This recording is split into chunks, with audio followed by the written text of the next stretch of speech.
Yo, what's up mga teng? Okay, bali meron po tayong bisita. Kita nyo po yan? Napakalinis po yan. Mahal na mahal po ng may-ari yan. Okay, bali nga pala, bakit nga ba napabisita itong si Blackie na to? Ayan, bali, naalala nyo po yung ating E3, RCB E3 hydraulic lever. Ayan, bali, i-install ko po dito yon kasi bumili nga po ako ng bagong S1 Forge lever na hydraulics.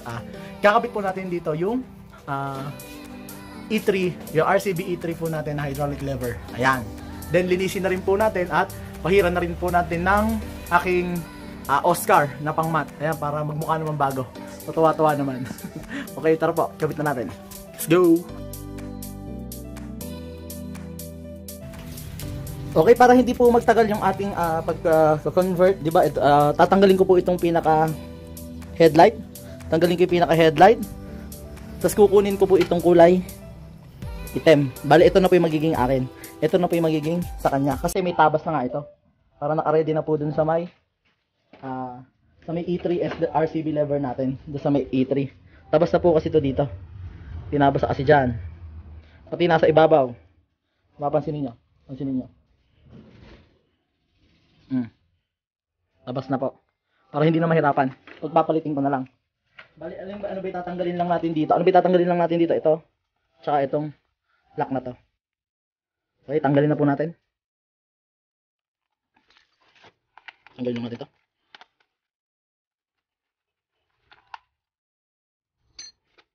Tapos, ito susungkitin natin.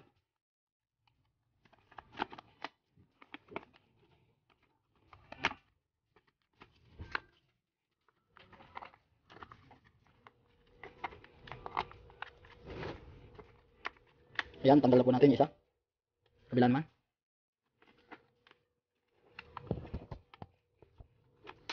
Tanggal na po natin. At hihilain na po natin yan. Ayan, bali na tanggal na po natin headlight. Napakalinis. Kabit naman po natin. Ayan. Kapag kakabit, punahin po man dito sa ibabaw dito. Ayan. Then, balik na po natin itong lock.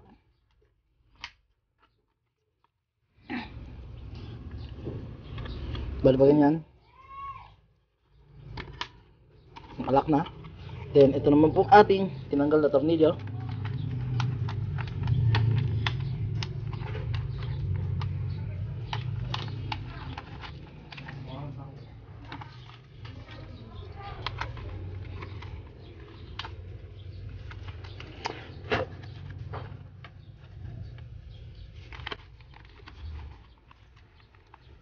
Yan.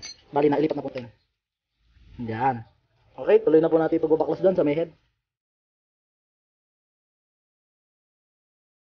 Unahin na po natin dito sa may master brake. Dito. Luwagan na muna natin to. Yan. Maluwag na siya. Pagkatapos atin luwagan yan, dito naman po tayo sa likod.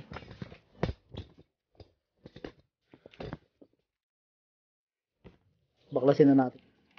Ayan, luwagan na natin yan. Dahil kakabit na natin yung RCB.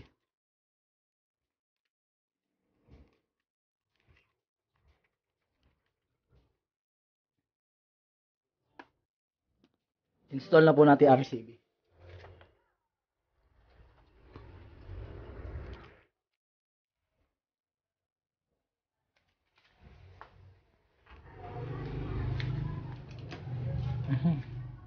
Ayan. Nakikabit na po natin. Siyempre, ihigpit na po muna natin ng konti bago natin isukat dito sa may lagayan na side mirror. Ayan. Okay, ano natin. Dito naman po tayo sa pagbi-bleed. Ngayon po, sa pagbi-bleed, kumuha na po tayo ng tela para dun ipantatapal natin dito kasi kaysa matuluan, sisira yung ating flarings. Isaluhan po natin dito ng tela para pagka kumatas ay maisal agad. Then tanggalin na po natin to.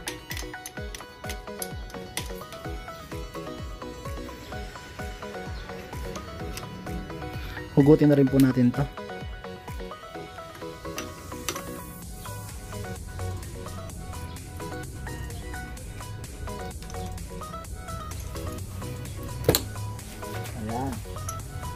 Hugot pa po. Tapos, kabit naman po natin to ngayon.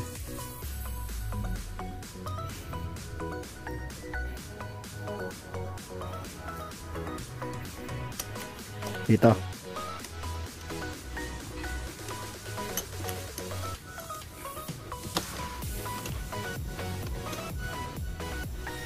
Higit natin mabuti. Then, i-bleed naman po natin yan. Okay, bali meron na rin po itong laman. Ngayon, dito na po natin i-bleed. Buksan lang natin to. Open. Tapos, dahil bumili po tayo ng hose. Ano ba yung gamit ng hose na to? Dito pa para makita po natin kung may bula ba na lumalabas. May bula. Kung may bula ba na lumalabas.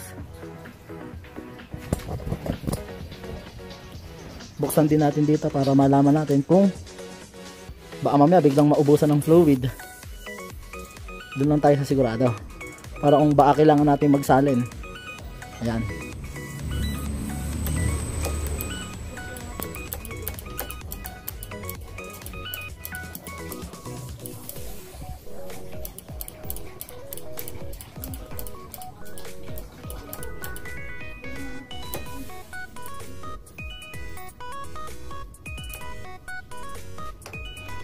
Dito natin. Ayan, may lumalabas na.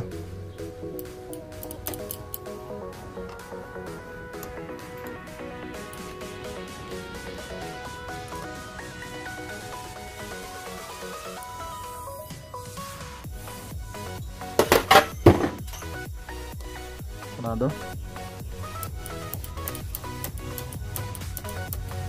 Ayan.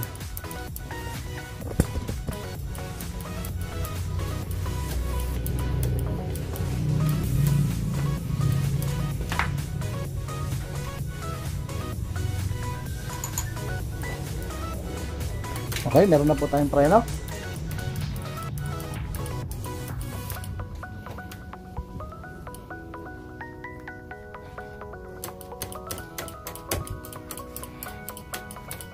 Yan. Okay, good na agad. Ganyan lang kasimple. Siyempre, kaya meron yan para maibabalik natin yan.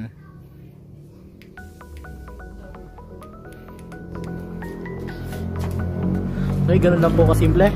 Meron po agad tayong preno. Yan. Lock natin mabuti. Punasan natin. Tapos, kunin ko lang po yung fluid para sa salinan ko. Okay, salinan po natin ang fluid. Ang ganda sa may max lang. Hop. Okay na. Then, ilagay na po natin yung takip.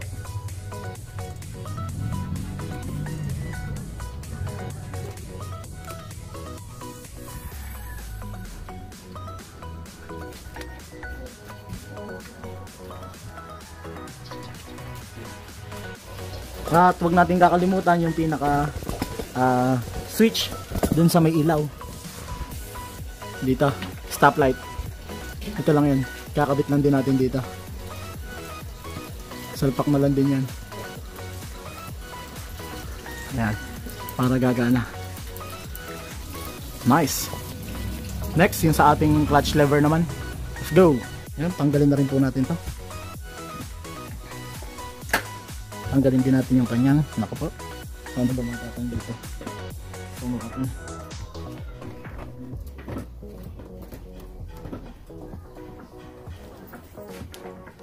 Sumakam na lupa. Para matanggal ito, may brown. Tanggalin natin sa pagkakalikit.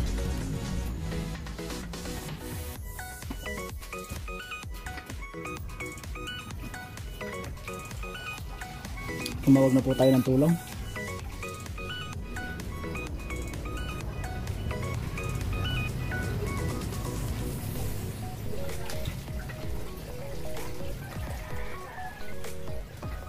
Yo, easy, easy.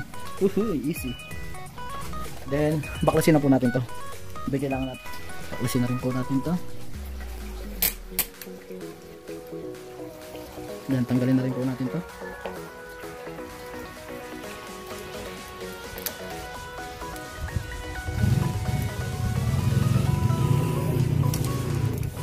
So pagbabaklas nito para mas mapadali, ipasok natin to para madaling matanggal. Ayan, silahin. Easy as pie. Tanggal na. Tanggal na din. Nalilaki siya ang pagtanggal. Tanggal na po. Ganun lang kadali. Ganun lang kadali. Kabit na po natin yung clutch pump.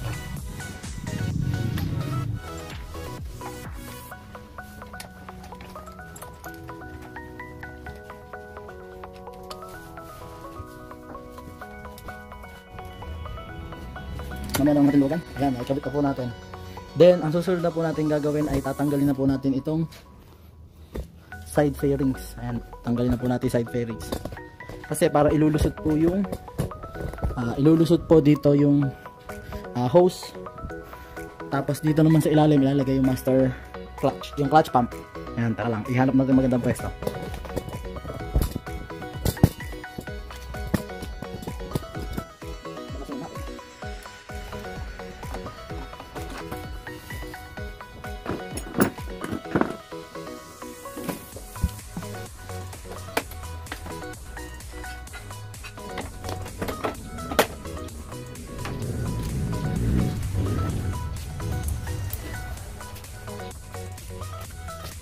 Luwagan natin to para mabaklas natin. Dito naman, silip natin. Dito naman, ayan, iaangat lang po yan para matanggal yung pinaka cord. Then, hilain na lang po natin pataas.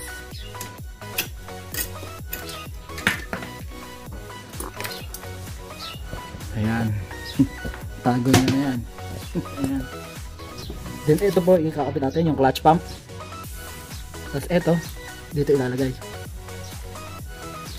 Ngayon hindi po kasya yung dulo dito. Hindi kasya. Kaya medyo ibubuan natin ng konti para magkasya to. Bali ito po. Lapit natin dito. Kambo ka lang para maibo ka lang. Yan. Kasi natin. Ayun. Kasya na. Kasya na. Ayan. Ang galing muna natin ito isa. Bali ang gagawin natin, sukatin natin kung saan ba.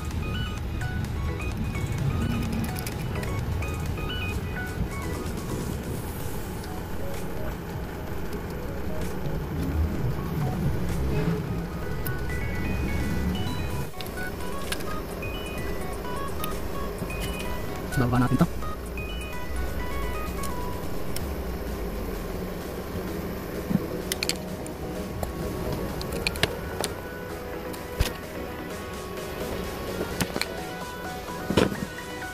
Konting tiga. Ayan. Okay yan. Wala nang kawala yan. Ngayon kukunin naman natin yung hose para dito. Ilulusot naman natin ngayon. Ilulusot naman natin sa loob yung hose. Ayan, let's go. Nailusot na po natin yung hose. Ngayon, ikabit naman natin dito sa may iipit muna pala natin. Tatago natin, ilayo natin sa may makina. Ito naman pong hose, ilalayo po natin dito sa makina kasi umiinit, baka malusaw itong hose. Ayan, baka hindi kayanin malusaw. Kaya dito naman po natin ilalagay sa taas.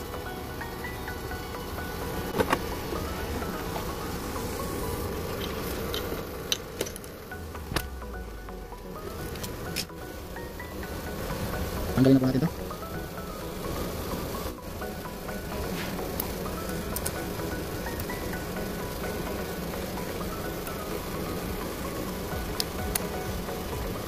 Tip natin sa ganyan dyan. Ilayo natin sa mainit. Then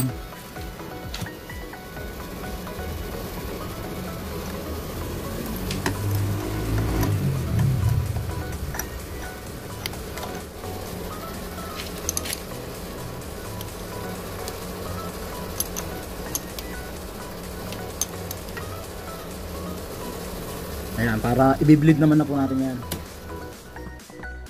Then ito pala yung may switch nya pala dito. Yung switch na tayo para pa kahit naka-cambio pag piniga ito, magi-start pa rin. Bali, yun lang ang i-aano natin. I-convert, ayan. Bali, pinutol natin doon sa may stock. Tapos, ikakabit na lang natin dito. Ayan.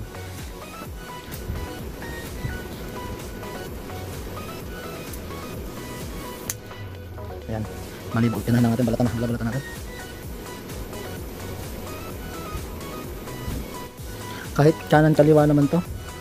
Okay lang. Luwagan ulit natin to. Luwagan natin to.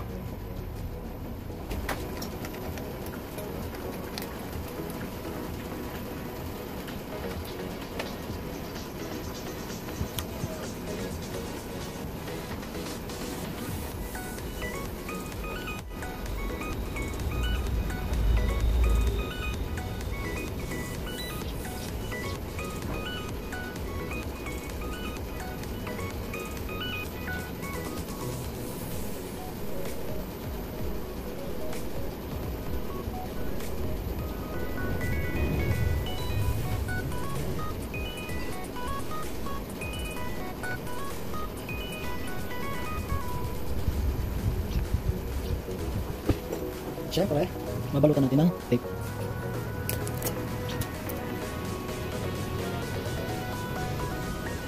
Balutan.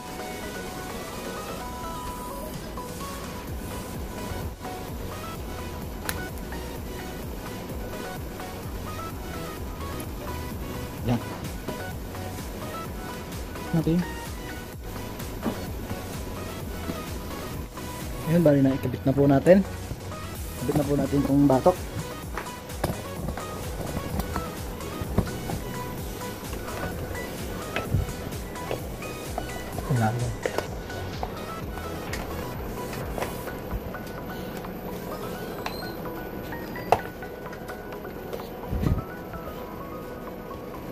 Ayan, bali na ikabit na po natin.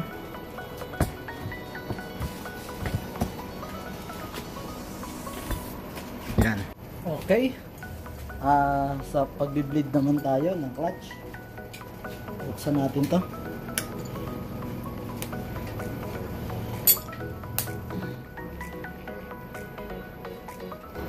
Lagyan natin ng fluid.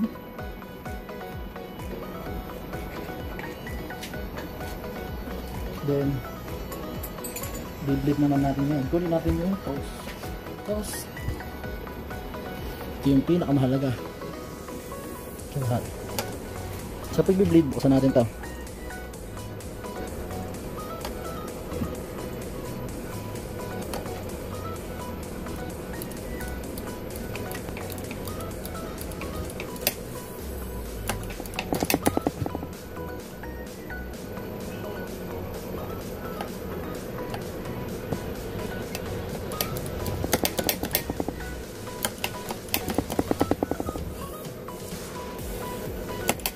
Ayan, kung mapapansin nyo po, meron na po lumalabas na fluid, then may kasamang hangin.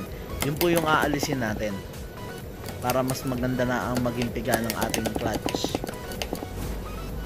Ayan, wala na pong hangin na lumalabas, kaya doon naman tayo sa may clutch pump.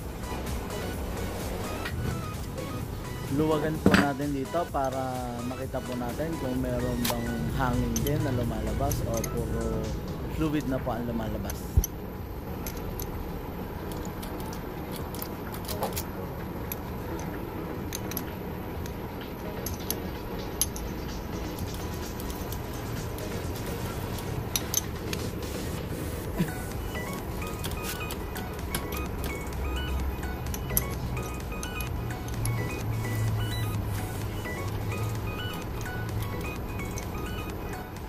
Ayan, bali goods na po, sarado na po uli natin at good na. Ayan, meron na pong play. Ayos na.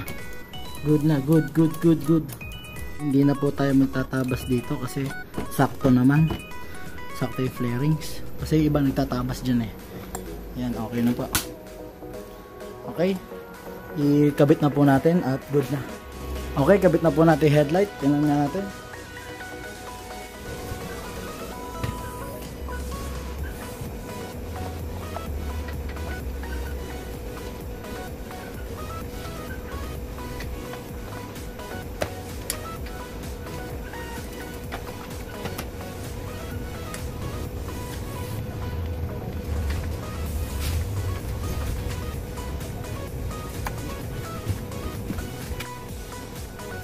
headlight.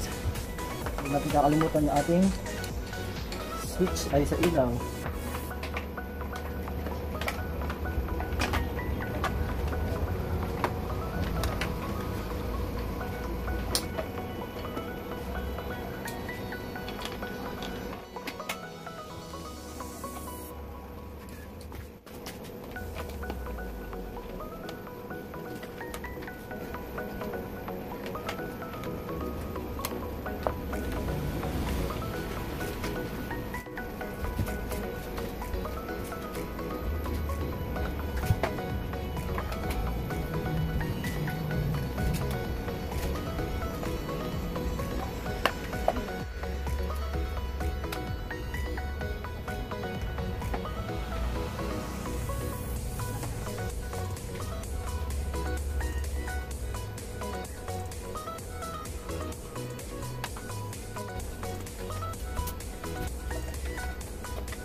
Ayan, naikabit na po natin. Test drive na po natin.